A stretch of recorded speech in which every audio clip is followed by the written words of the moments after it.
warahmatullahi wabarakatuh. Alhamdulillah alladzi anzala al-Qur'an hudan linnas wa bayyinatin minal huda wal furqan. Asyhadu an la ilaha illallah wahdahu la syarikalah wa asyhadu anna Muhammadan abduhu wa rasuluh la nabiyya ba'dah. Allahumma salli ala sayyidina Muhammad wa ala alihi wa ashabihi ajma'in. Qala Allah ta'ala fil Qur'anil Karim, a'udzu billahi minasy syaithanir rajim. Bismillahirrahmanirrahim. Inna anzalnahu fi lailatul qadri. Wa ma adraka ma lailatul qadri. Lailatul qadri khairum min alfi syahrin. Tanazzalul malaikatu war-ruhu fiha biizni rabbihim min kulli amrin.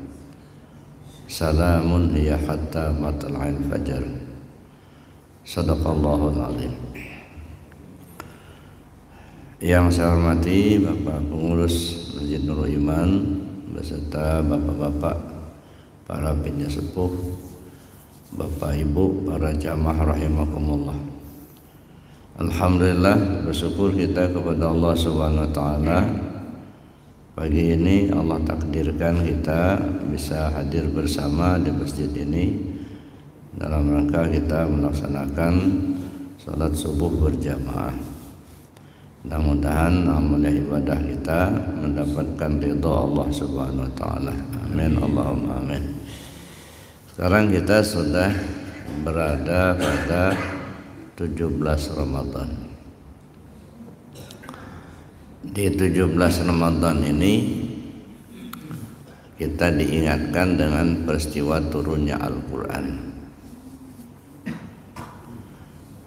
Turunnya Al-Quran itu dijelaskan Allah dalam Al-Quran yang tadi ayatnya saya baca.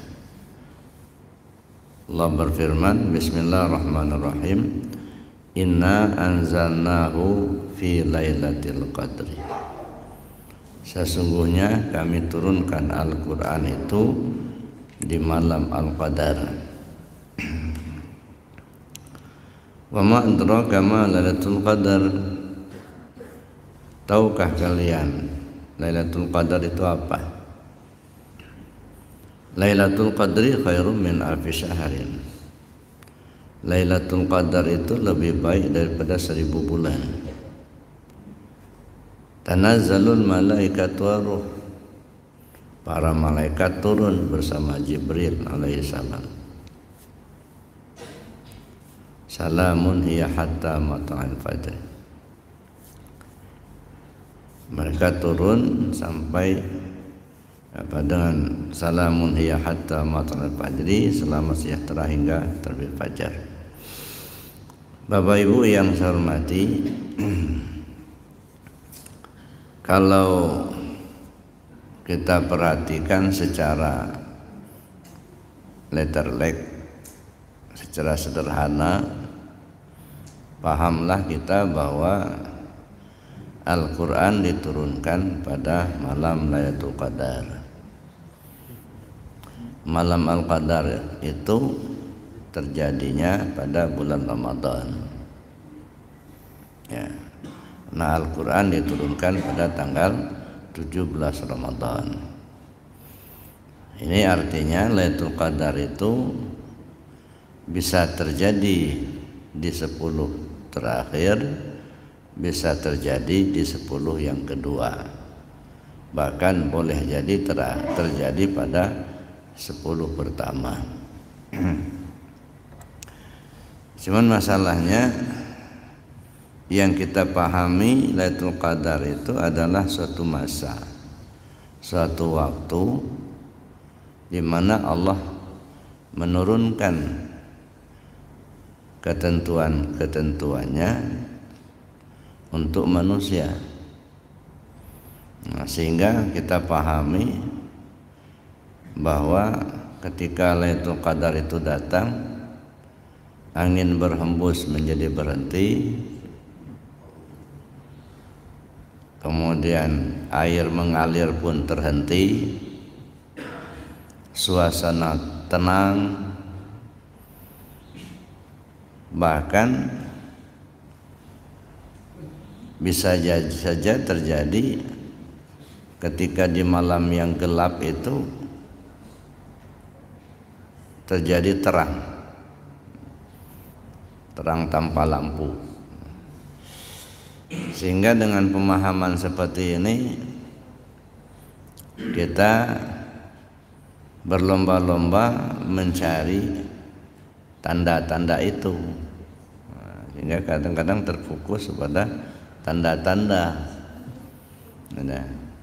Pernah nggak Bapak Ibu menemukan itu? Enggak. Ya. Selama hidup ini ada sekian puluh tahun umur kita, tiba-tiba keluar kita di malam hari gitu ya, yang gelap gulita terang. Belum pernah ya? Berarti belum dapat itu keadaan. Nah, ini kita kadang-kadang diarahkan kepada hal seperti itu, tanda-tanda. Nabi SAW menyatakan taharru lailatul qadri, bersungguh-sungguhlah kamu untuk mendapatkan Lailatul Qadar itu di malam yang ganjil 10 terakhir di bulan Ramadan. Nah, dengan memahami hadis ini, terkadang pengurus bingung kalau malam ganjil penuh, begitu malam genap sepi. Penduyun-duyun datang di malam ganjil, di malam genap nggak datang. Mana si anu? Nanti kalau ganjil baru datang. Ya begitulah ya pemahaman. Kita tidak bisa menyalahkan, namanya pemahaman. Tapi pada pagi hari ini saya ingin mengajak kita untuk memahami Lailatul Qadar itu dalam perspektif tasawuf. Pertama kita lihat perjalanan Ramadan ini sebenarnya mencerminkan kembalinya diri kita kepada Allah. Ke sana dulu arahnya. Jadi perjalanan Ramadan itu mencerminkan arah hidup kita ini. Pertama kita lihat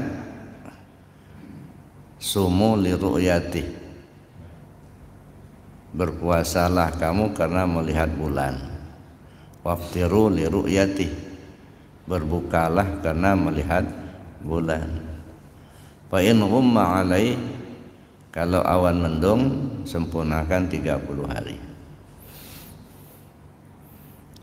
Secara lahiriah, secara syariat, tentu saja bulan yang kita lihat yang ada di langit namanya hilal. Hilal itu cahaya bulan yang belum muncul.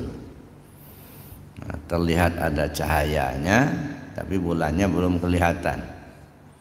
Nah, ketika terlihat cahayanya itu atau terlihat hilal, itu berarti bulan itu sudah dekat, sudah mau muncul. Kalau sudah cahayanya kelihatan, itu berarti sudah masuklah bulan itu. Maka kita wajib puasa. Itu satu. Hilal itu apa? Nah, kalau secara syariat saya jelaskan tadi, itu adalah cahaya bulan. Tapi secara hakikat atau secara ma'rifat, apabila bulan sudah terlihat, hilal sudah terlihat, maka wajib puasa. Kalau kita ibaratkan diri kita ini adalah bulan, kapan hilal terlihat? Ketika kita sudah dewasa. Nah, sudah dewasa. Nah, karena kalau sudah dewasa, berarti kita sudah memahami adanya diri kita. Kita sudah paham bahwa kita ini melihat kita ini mendengar, kita ini kuasa, kita ada keinginan, kehendak. Kesadaran kita tentang itu menunjukkan bahwa kita ini sudah dewasa. Tahulah kita api itu panas, tahulah kita kalau air itu membasahi gitu ya. Tahulah kita kalau tajam itu melukai gitu. Tapi kadang-kadang belum juga terpahamkan oleh kita. Nah, fa in ghumma alaih, kalau tertutup awan maka cukupkan 30 hari. Artinya apa? Kedewasaan seseorang itu dilihat dari dua sudut pandang. Pertama, dewasa karena tanda, alamat, artinya dewasa ditunjukkan oleh tanda. Kalau perempuan haid, kalau laki-laki mimpi basah. Kadang-kadang yang perempuan itu juga 8 tahun sudah haid. Laki-laki bujang umur 13 tahun sudah mimpi. Tapi kalau itu tidak terjadi, artinya kumma, nggak terjadi, belum dewasa. Cukupkan 30 hari, artinya cukupkan waktu, cukupkan bilangan waktu. Bilang waktunya kapan? Kalau perempuan 9 tahun, kalau laki 15 tahun. Nah, ini cukupkan waktu. Nah, jadi kalau sudah 9 tahun, walaupun bagi wanita, walaupun dia belum haid, itu sudah dianggap dewasa. Nah, laki-laki 15 tahun, walaupun dia belum mimpi basah, nah, dia sudah dianggap dewasa. Nah, ini artinya hilal sudah mulai terlihat. Kalau hilal sudah terlihat, sudah dewasa, apa yang harus kita lakukan? Kalau di dalam syariatnya saum, puasa. Nah, hilal Ramadan terlihat, puasa. Hilal Syawal terlihat, maka buka. Nah, puasa itu apa? Puasa itu menahan. Kalau puasa dalam syariat, ya jelas menahan makan dan minum mulai terbit fajar sampai terbenamnya matahari. Tapi dalam konteks ini yang ditahan adalah keakuan diri. Keakuan diri, mengaku kita yang kuasa, mengaku kita yang berkehendak, ngaku kitalah yang hidup, ngaku kitalah yang berilmu. Nah, ini diarahkan ke sana sebab kadang-kadang susah disadari itu, Pak. Ya, jangankan baru dewasa, orang tua aja kadang-kadang nggak sadar-sadar. Makanya perlu ada puasa, ada menahan, nah, ditahan keakuan.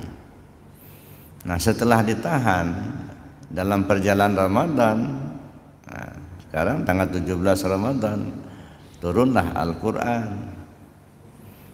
Apa itu Al-Quran? Jelas itu wahyu Allah. Untuk apa?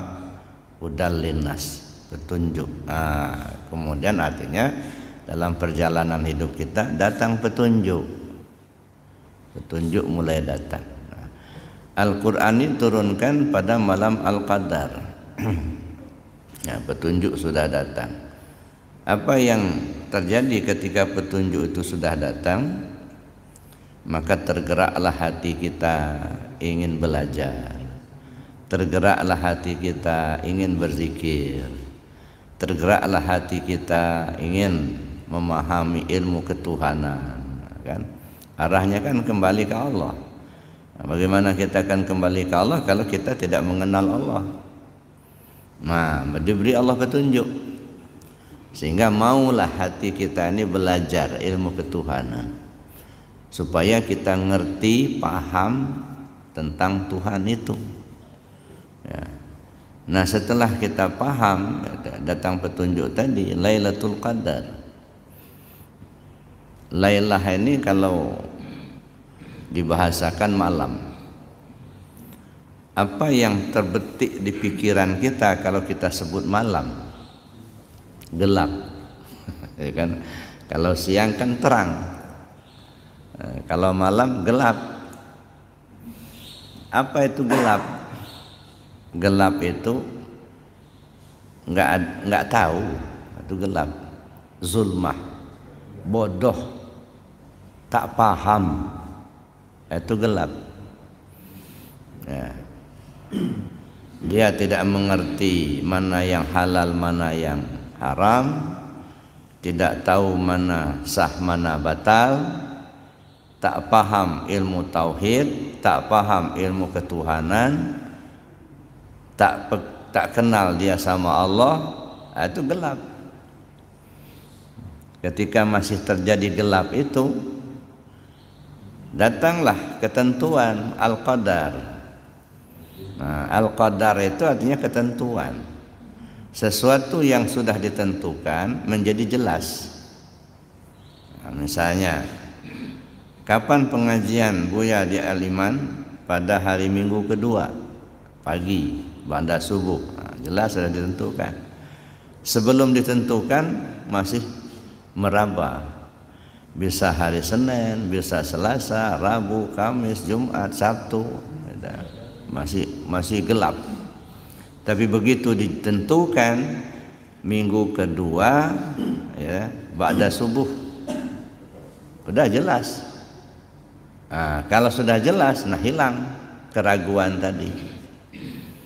Nah, Allah beri petunjuk, paham, ngerti kita tentang ketuhanan itu. Ketika kita sudah mengerti, paham kita tentang ilmu ketuhanan, mengenal kita akan Allah dengan sempurna, maka yang tadi tidak rajin ibadah menjadi rajin ibadah. Yang tadinya tidak kenal zikir menjadi kenal zikir. Yang tadinya malas berzikir rajin berzikir. Yang tadi tidak mengenal Allah menjadi kenal Allah. Nah, ketika kita sudah masuk ke pengetahuan itu, mengenal kita akan Allah, kenal kita Allah yang kuasa, kita yang lemah. Kenal kita Allah itu kaya, kita yang miskin. Ya, kenal kita Allah itu yang kuasa, kita yang lemah. Jadi mengenal diri, kenal diri kita ini lemah, yang kuat Allah. Kenal diri kita ini miskin, yang kaya Allah. Kenal kita diri kita ini tak melihat, ya, yang melihat Allah. Kenal diri kita ini bodoh, yang pintar itu Allah. Kesadaran ini kemudian pada akhirnya datang waktu bayar zakat fitrah. Apa itu zakat fitrah? Ya, zakat kita berikan kepada yang berhak menerima. Kalau secara syariat tentu makanan pokok.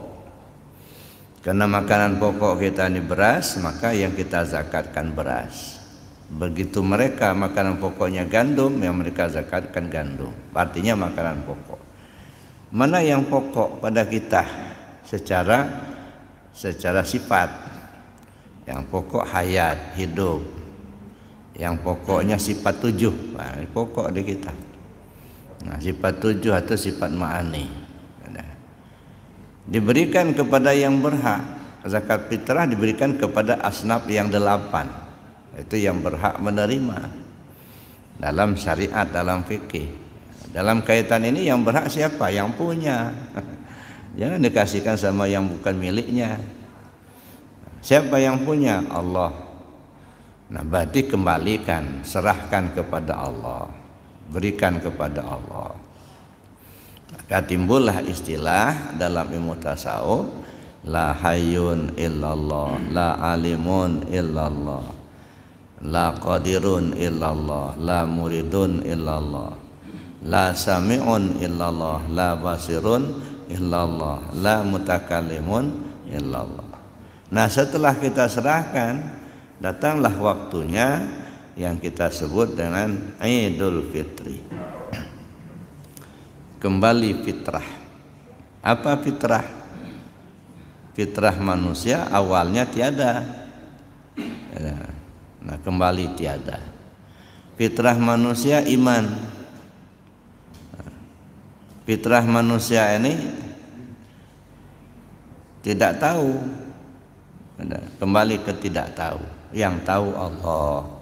Maka Idul Fitri itu sebenarnya inna lillah wa inna ilaihi raji'un. Kembali ke Allah. Jadi Idul Fitri kembali ke fitrah, kembali ke kondisi semula. Fitrah kondisi semula. Awalnya tiada menjadi tiada.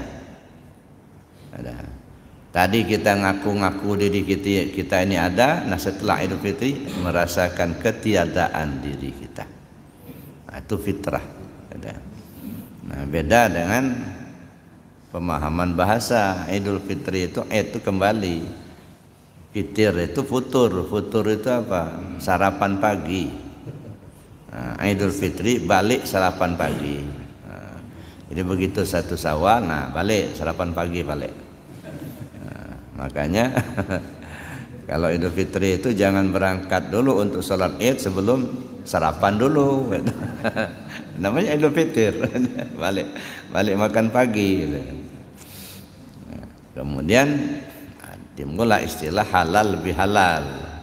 Halal lebih halal itu apa? Melakukan perbuatan yang halal di saat sudah dihalalkan. Makan minum halal. 1 Syawal waktunya sudah dihalalkan, maka disebut halal bihalal. Nah, kalau sekarang kita makannya halal, cuman masih haram, maka disebut halal biharam.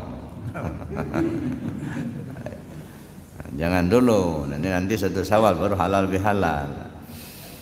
Jadi Bapak Ibu yang saya hormati, nah sampai di sini apa yang bisa kita pahami sebenarnya? Kembalinya diri kita ke Allah. Nah makanya kata Allah as-saumu li wa ana ajzi bihi. Banyak orang memahami puasa itu untuk aku, kata Allah, aku yang akan membalasnya. Emangnya Allah tuh butuh puasa kita? Allah nggak butuh nggak? Sedunia ini orang puasa Allah nggak untung. Nggak satu pun manusia di dunia ini yang puasa Allah nggak rugi. Jadi Allah nggak butuh puasa kita. Kalau dikatakan puasa itu aku yang membalasnya, kata Allah, emangnya kalau yang sholat, yang sedekah bukan Allah yang membalasnya? Itu Allah juga kan yang membalasnya. Nah, jadi kalau menurut saya as-saumu li artinya apa? Puasa itu untuk menuju aku. Nah kita tahan itu gunanya apa? Untuk menuju Allah. Nah kalau sudah menuju Allah sampai ke Allah, ana ajzi bihi, aku yang menjadi balasannya, bukan pahala lagi Pak. Ya, jadi bukan pahala, bukan surga lagi urusannya, aku jadi balasannya. Kalau kita anekdotkan, ada seorang gadis cantik, ya, rebutan remaja. Kata si gadis ini, siapa yang bisa datang ke rumah saya pada jam sekian, maka aku jadi balasannya. Maka ada yang datang, yang diharapkannya apa? Pemberian si gadis. Ada yang datang, yang diharapkannya sesuatu yang dia inginkan, tetapi bukan gadis itu. Tapi ada yang datang, dia tidak mengharapkan apa-apa, yang diharapkan si gadis itulah. Itu contohnya. Nah oleh karena itu as-saumu li wa ana ajzi bihi, puasa itu untuk menuju aku. Dan kalau sudah sampai kepada aku, akulah yang jadi balasannya. Bukan pahala dan bukan surga lagi. Nah kita menuju ke sana. Tetapi yang kita serahkan kepada Allah di bulan Ramadan ini baru sebatas sifat. Nah, baru sebatas sifat. Karena itu yang pokok dalam hidup kita, itu sifatnya. Nah, itu yang muncul ke permukaan. Nah, kita kuasa bisa melangkah, kita bisa melihat, kita bisa mendengar. Nah, Tapi belum berhenti di sana, karena ternyata diri kita ini bukan hanya ada sifat, ada zat. Maka berlanjut sampailah waktunya bulan Zulhijjah. Nah, di bulan Zulhijjah ada 3 momentum penting. Pertama ada 9 Zulhijjah. Waktunya sampai 9 Zulhijjah. Bagi mereka yang melaksanakan ibadah haji, maka wukuflah mereka di padang Arafah. Bagi kita yang tidak melaksanakan ibadah haji, ya kita sholat Id, dan kita pun menyembelih hewan kurban. Jadi ada 3 momentum penting. Datangnya 9 Zulhijjah, dia laksanakan wukuf di Arafah, penyembelihan hewan kurban. Datangnya 9 Zulhijjah itu apa? 9 lapis hati. Perjalanan hidup kita sampailah paham kita kepada lapis ke-9. Nah, dulu udah sering saya sampaikan lapisan hati, ada 9 lapis hati. Banaitu fi jawfi Adam qasran. Saya bangun di tubuh Adam itu sebuah istana. Wasammaituha sadran, yang kuberi nama as-sudur. Ini lapis pertama. Hati lapis pertama namanya sudur. Di dalam sudur ada qalab kedua. Dalam qalab ada fuad ketiga. Dalam fuad ada saqab keempat. Dalam saqab ada lubban kelima. Dalam lubban ada sir keenam. Dalam sir ada sirusir yang ketujuh. Dalam sirusir ada nur 8. Dalam nur ada aku, kata Allah, la ilaha illa ana.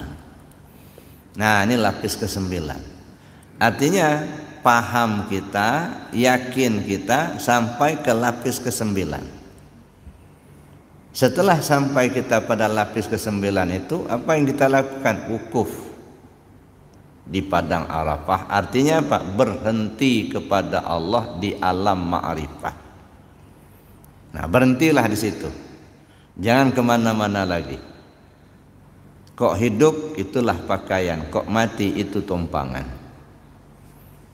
Nah, makanya bukan persoalan pahala lagi tadi. Hidup yang akan dipakai, mati yang akan ditompang. Setelah sampai pada saat itu, sampai pada titik itu, sembelih hewan kurban sebagai tanda. Apa yang dipentingkan dalam penyembelihan hewan kurban bukan persoalan daging,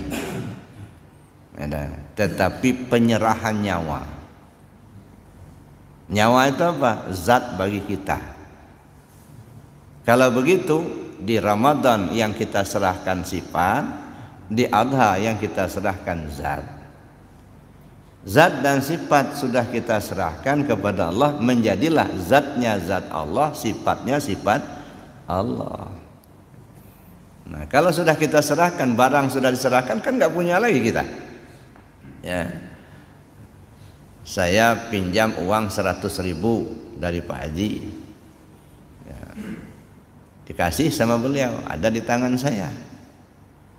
Begitu saya kembalikan, serahkan lagi, diterima sama beliau, nggak ada lagi di tangan saya. Kalau masih di tangan saya, belum diserahkan namanya. Nah, jadi setelah kita serahkan zat dan sifat diri kita, menjadilah zatnya Allah, sifatnya Allah. Makanya kata Allah, apabila hambaku telah gemar melakukan yang nawafil, maka tangan yang ia gunakan untuk berbuat itu tangan aku. Kaki yang ia gunakan untuk melangkah itu kaki aku. Nah, mata yang ia gunakan untuk melihat itu mata aku. Nah, kalau sudah sampai perjalanan kita ke situ, nah disitulah pemberhentian, terminal akhir.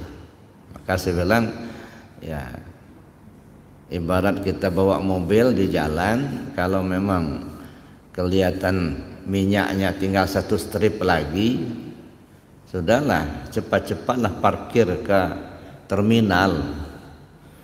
Jangan kita berleha-leha jalan di jalan aja, nanti habis bensin di jalan, mati di jalan nanti. Nah, ini kan kita ini sudah ada berapa strip lagi tinggalnya nih. Mungkin ada yang 1 strip, ada yang 2 strip kata. Nah, jadi artinya sudah saatnya untuk kita itu mengarah ke sana. Jadi apa yang kita lakukan, kita gimana caranya supaya bisa usul kepada Allah. Ya, kita lihat ya, kembali kepada Lailatul Qadar tadi. Al-Quran itu diturunkan pada malam Al-Qadar. Situasi masyarakat Arab ketika Al-Quran diturunkan masih dalam keadaan gelap, yang kita kenal dengan istilah jahiliyah. Ya, tidak mengenal Allah, ya, tidak mengenal hukum-hukum Allah. Kalimat tauhid yang dulu diajarkan, disampaikan oleh Nabi Allah Isa alaihissalam sudah mereka tinggalkan, tidak dipakai lagi. Dalam situasi yang gelap itu, maka Allah turunkan Al-Quran. Nah, begitulah gambarannya kehidupan kita. Oleh karena itu di malam Al-Qadar ini sangat boleh jadi kita mendapatkannya di malam genap. Bisa saja si B mendapatkan di malam ganjil gitu. Nggak sama, Pak. Jadi bukan sekali turun, enggak. Si A mendapatkan di malam genap, si B dalam malam ganjil. Nanti si C nanti mungkin 10 terakhir baru menemukan. Kenapa? Petunjuk.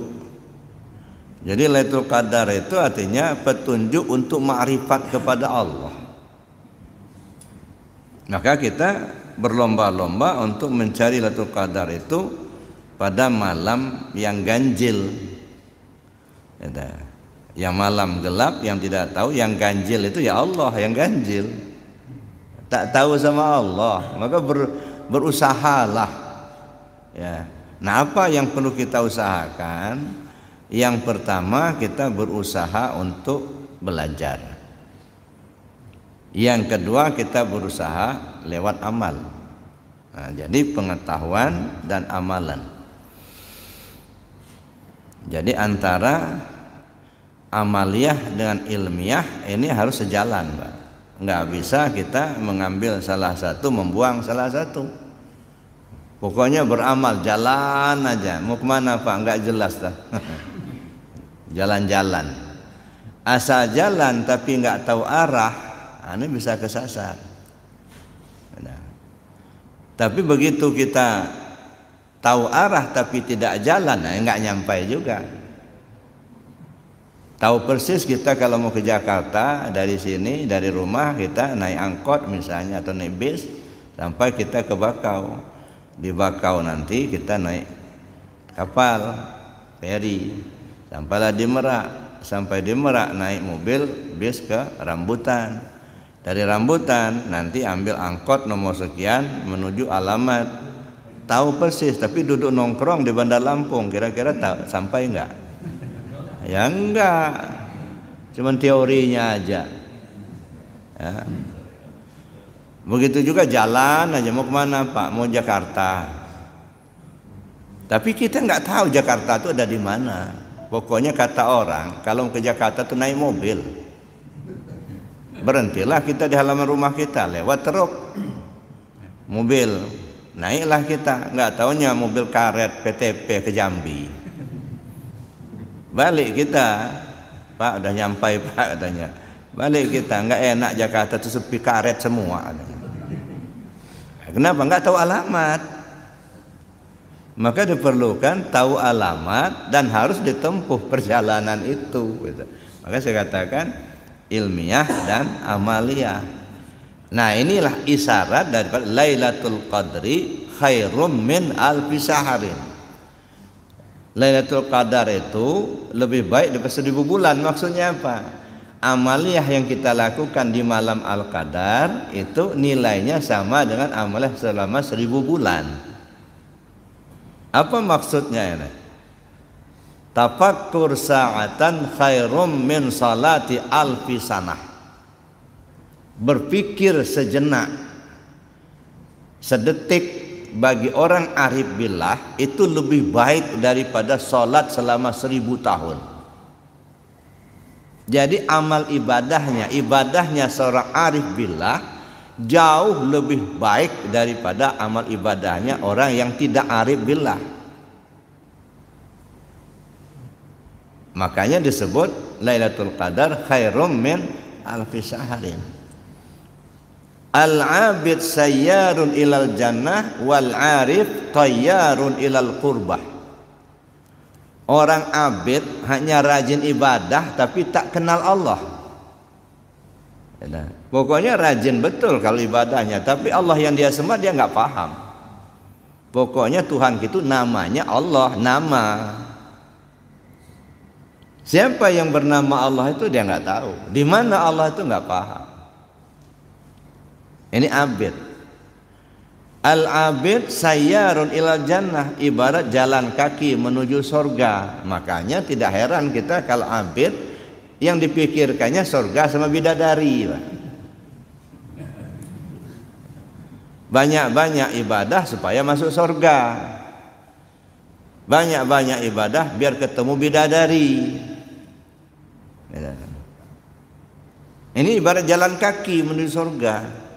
Tapi orang arif billah tayyarun ilal qurbah, terbang menuju Allah. Dia nggak mikirin surga lagi, nggak. Dia nggak mikirkan bidadari, nggak.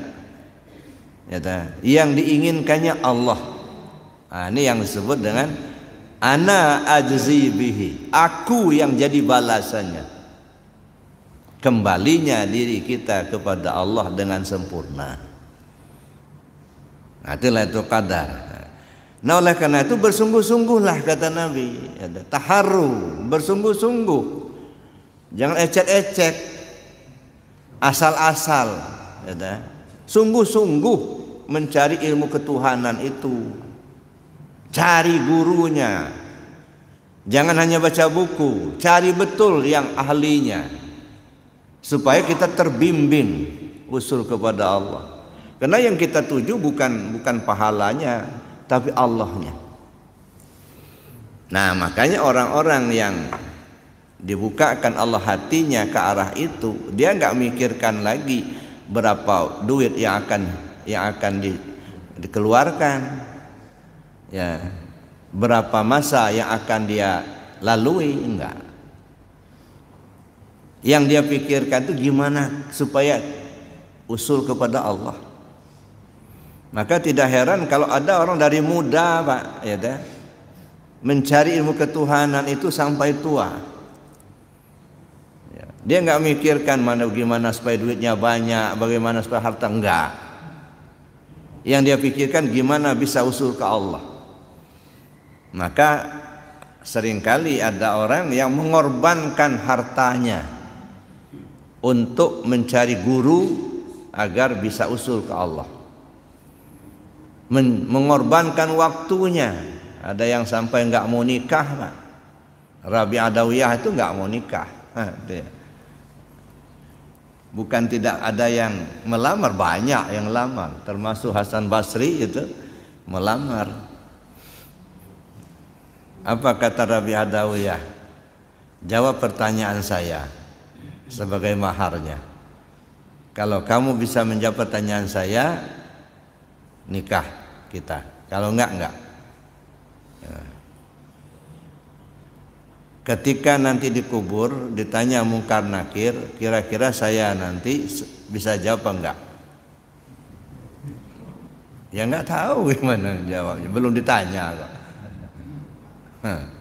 Nah, karena banyak pertanyaan-pertanyaan disampaikan, enggak ada satu pun yang bisa dijawab oleh Hasan Basri.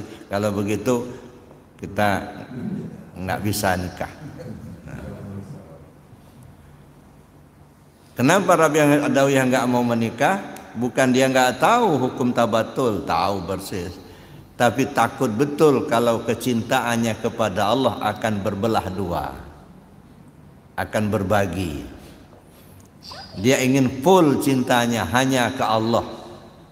Artinya apa? Sanggup mengorbankan tidak menikah itu demi untuk cintanya kepada Allah, nggak mau terlepas. Nah, artinya banyak berkorban demi untuk mencapai ridha Allah tadi, kembali kepada Allah. Ini kalau tinjauan tasawufnya. Tapi kalau ditinjau fikih tentu ya Allah Rasul melarang seseorang yang bertabatul gitu ya.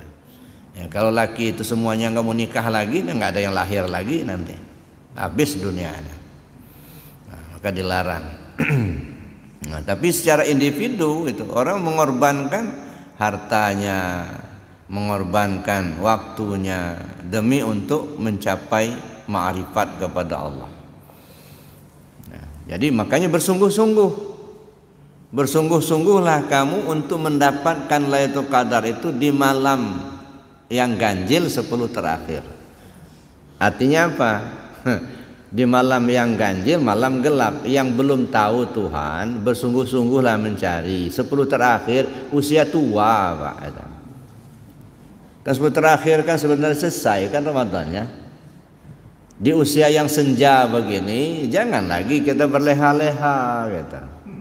Ada mau cari pahala gitu, enggak itu lagi. Maka bersungguh-sungguhlah mencari Lailatul Qadar itu di 10 terakhir.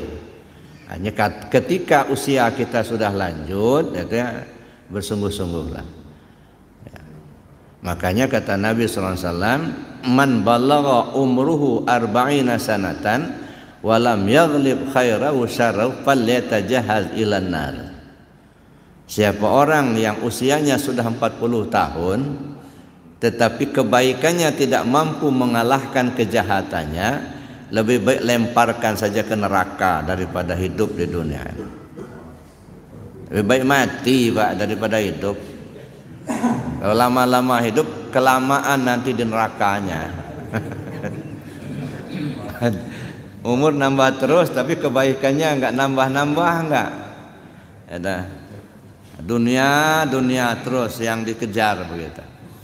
Dia enggak tahu tentang ilmu ketuhanannya. Oleh karena itu Bapak Ibu yang saya hormati, sungguh sangat mulia ya Lailatul Qadar itu.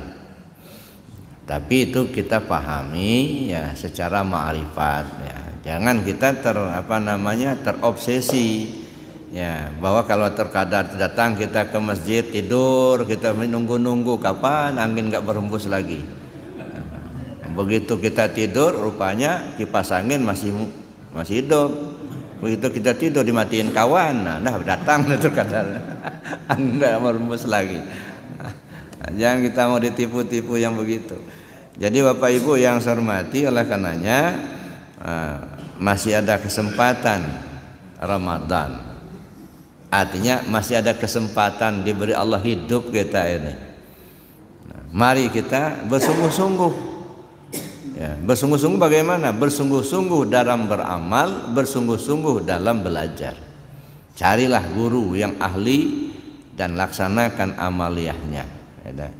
Apa amaliyahnya? Zikir. Nah, ini yang ditekankan betul itu zikir. Untuk mencapai ma'rifat kepada Allah, selain kita perlu belajar, perlu kita jalankan zikir. Cuman kadang-kadang yang kita pahami zikir itu cuma hanya mengucapkan kalimat la ilaha illallah saja. Nah, ketika kita paham kita enggak nyampai, timbul penolakan. Masa zikirnya dikeras-kerasi, la ilaha illallah, Allah tuh enggak tuli enggak? Nah, mulai. Ya, padahal kan benar, Pak. Yang tuli itu kan kita. Udah dipekik-pekikkan la ilaha illallah, masih enggak sadar-sadar juga gitu kan tuli. La ilaha illallah. Ya, telinga kita udah sering kali mendengar la ilaha illallah tapi enggak paham-paham juga. Nah, padahal la ilaha illallah la ma'bud illallah. Tidak ada yang disembah kecuali Allah. Itu masih umum itu. Itu apa namanya munajatnya orang syariat. La ma'bud illallah, tak ada yang disembah kecuali Allah. Maka dia rajin melaksanakan ibadah. Naik kepada tarekat, la maksud illallah, tak ada yang dituju kecuali Allah. Jadi dalam hidupnya selalu terarah menuju Allah. Berbuat karena Allah, bersedekah dia karena Allah, belajar karena Allah, beribadah karena Allah, melihat karena Allah, mendengar karena Allah, gerak karena Allah, diam karena Allah. Nah ini apa namanya, arahnya tarekat. La maksud illallah, tak ada yang dituju kecuali Allah. Maka timbullah doa munajat, ilahi anta maksudi, ya Allah kau yang kutuju. Jadi kita berzikir bukan supaya kaya harta, enggak. Kita berzikir supaya masuk surga, enggak juga. Kita berzikir supaya lepas dari neraka, bukan itu tujuannya. Kita zikir untuk kembali ke Allah, usul ke Allah. Makanya ilahi anta maksudi. Naik ke alam hakikat, la maujud illallah. Nah ini yang ada di antara orang yang saya dengar, dia nggak setuju la maujud illallah, sebab katanya yang namanya maujud itu artinya yang dijadikan. Nah kalau la maujud illallah berarti tidak ada yang dijadikan kecuali Allah lah yang dijadikan. Nah, kan tidak setuju. Nah ini paham bahasa, dia nggak paham hakikat enggak. Nah, ini kan bahasa hakikat, Pak. La maujud itu artinya tidak ada yang maujud kecuali Allah. Maujud itu apa? Ini yang dijadikan. Nah yang dijadikan ini apa? Ini bayangan, mazhar. Hakikatnya yang dijadikan ini nggak ada. Ini diri kita dijadikan, maujud dijadikan. Hakikatnya ini nggak ada gitu. Maka disebut la maujud illallah. Yang maujud ini nggak ada, yang ada itu Allah. Dulu kita ini nggak ada, kemudian dilahirkan di dunia melalui kandungan ibu kita menjadi ada. Perjalanan hidup kita sekian tahun kemudian, sekian puluh tahun kemudian menjadi tidak ada. Jadi dari tiada menjadi tiada. Isinya apa? Ya nggak ada. Awalnya nggak ada, kemudian nampak.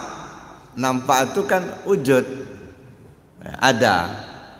Nah setelah itu lenyap, nggak ada. Mana si Anu? Udah nggak ada. Udah nggak ada. Jadi dari tiada menjadi ada, menjadi tiada. Hakikatnya ya nggak ada.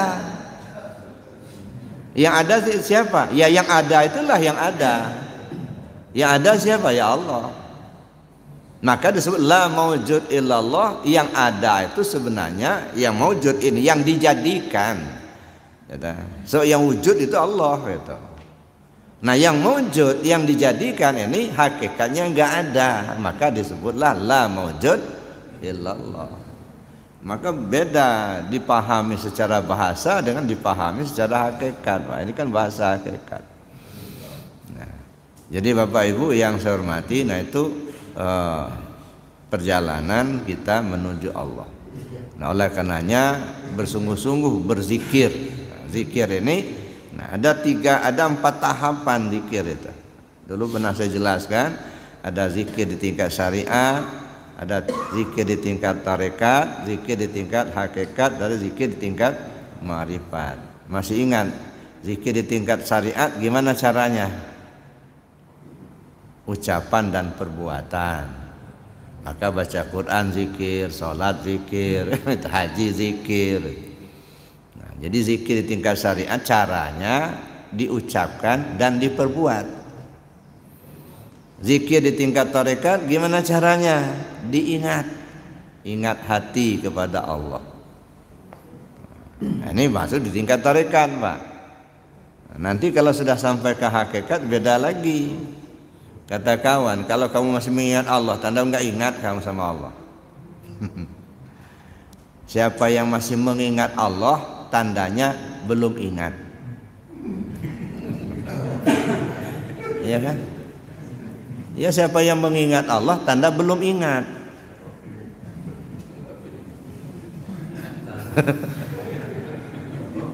Kalau dia sudah ingat Allah, nggak mengingat lagi, nggak ngapain ingat terus. Ya.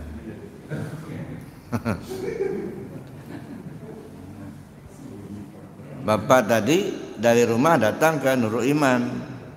Di perjalanan belum nyampai ke Nurul Iman, masih menuju Nurul Iman, menuju masjid. Kalau sudah masuk masjid, ngapain menuju masjid lagi? Masih belum nyampai, itu disebut menuju masjid. Tapi kalau sudah nongkrong di dalam masjid, bukan menuju masjid lagi, sudah di dalam masjid. Rokok, Bapak Ibu masih ingat apa itu rokok? Tahu kan rokok kan? Tapi jangan dihisap dulu. Rokok, percaya nggak Bapak Ibu kalau rokok itu ada? Percaya kan? Kenapa Bapak Ibu percaya ada rokok? Nah kan? Kalau nggak ngelihat nggak percaya sama rokok itu. Karena melihat rokok, jadi kalau nggak dilihat nggak percaya sama rokok itu.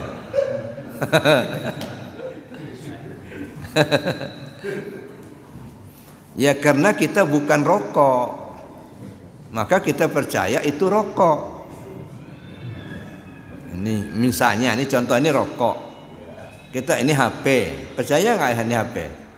Percaya. Kenapa percaya sama HP? Karena kita bukan HP.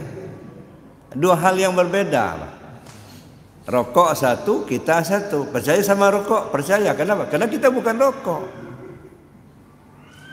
Andaikan satu saat kita jadi rokok, masih perlukah percaya sama rokok? Ngapain percaya? Memang aku itulah yang rokok ada. Ngapain percaya sama rokok lagi? Aku itulah yang rokok gitu. Nah, jadi itu ingat. Jadi kalau masih mengingat, tanda belum ingat. Kapan kita ingat? Ketika sudah nggak ingat.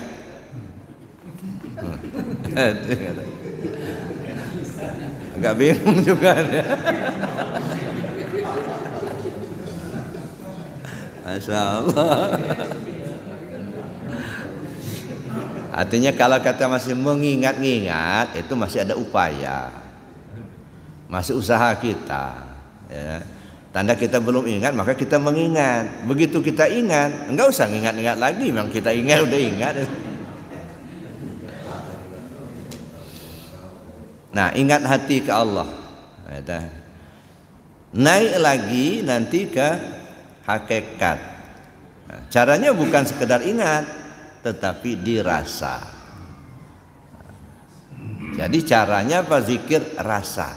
Maka zikir itu sebenarnya, ya, puncak zikir itu bukan sebutan, kesadaran. Ya, kesadaran. Maka dirasakan.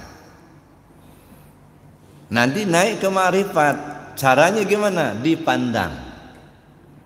Nah, kalau di syariat diucapkan dan diperbuat, kalau di tarekat diingat, kalau di hakikat dirasa, kalau di ma'rifat dipandang.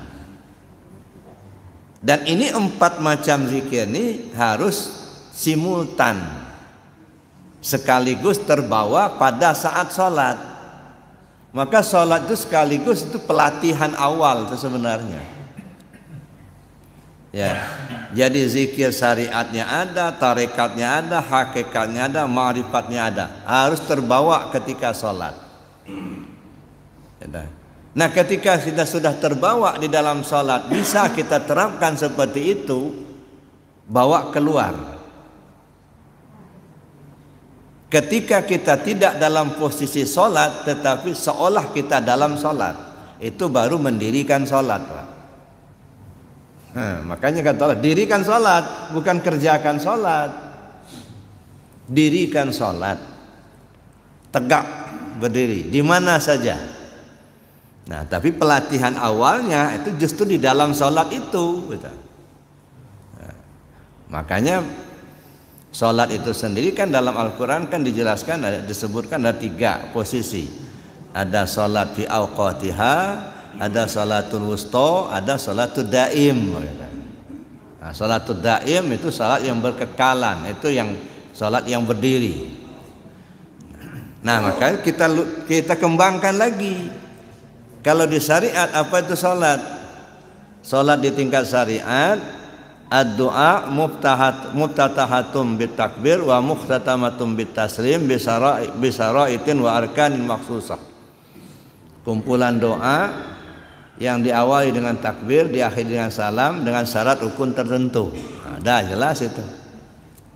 Tapi begitu masuk ke alam tasawuf, beda lagi. Apa itu salat? Penyaksian zat kepada sifat. Nah, kalau sudah penyaksian zat kepada sifatnya, di mana saja, kapan saja, nah, itu baru berdiri salatnya. Nah, nanti pada satu waktu mungkin kita coba kopas salat itu. Nah, tapi sekarang ini baru sampailah itu kadar, Pak. Jadi itu gambarannya. Saya kira demikian karena waktu ya, agak siang nih. Oleh karena itu mari kita mungkin ada hal-hal yang ingin kita diskusikan. Namun sementara saya akhiri dulu. Assalamualaikum warahmatullahi wabarakatuh. Waalaikumsalam warahmatullahi wabarakatuh. Bapak